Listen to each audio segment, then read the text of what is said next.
Glória a Deus. Louvado seja Deus para sempre. Louvado seja Apareceu, o nome do bandeira do Senhor amanhã. Jesus de Nazaré. Glória a Deus. Aleluia. Estamos aqui na cruzada, Louvado seja Deus para na todos Assembleia sempre. Deus Vivo. Nesse momento, É o quinto eu aniversário, saúdo a todos É. com a santa e a gloriosa aniversário da paz do Senhor Assembleia Jesus. Deus Amém, povo de Deus? Amém? Quem pode dizer amém? Amém. Vamos ficar de pé nesse momento para a gente orar. E aqui estamos dando início à nossa festa, da qual estamos completando 5 anos, né, de ministério da Assembleia do Deus Vivo aqui no Parque São José. E nós vamos agradecer a Deus pela oportunidade de estarmos aqui na presença dEle, nesse culto, né, nesta cruzada ao ar livre, para adorar e glorificar o nome do Senhor Jesus.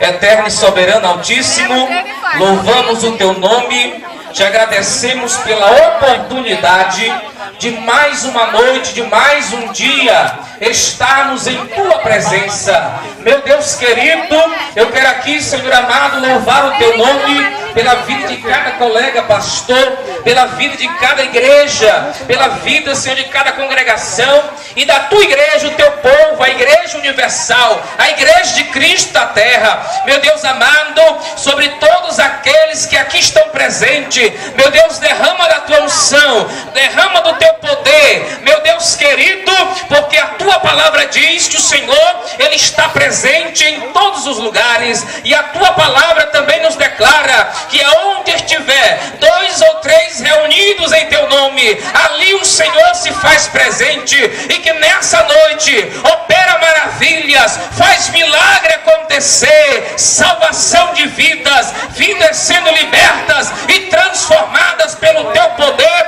sendo impactado pela Tua glória. Meu Deus, é o que eu te peço aqui nesta noite, é o que eu clamo a Ti, Senhor, neste lugar.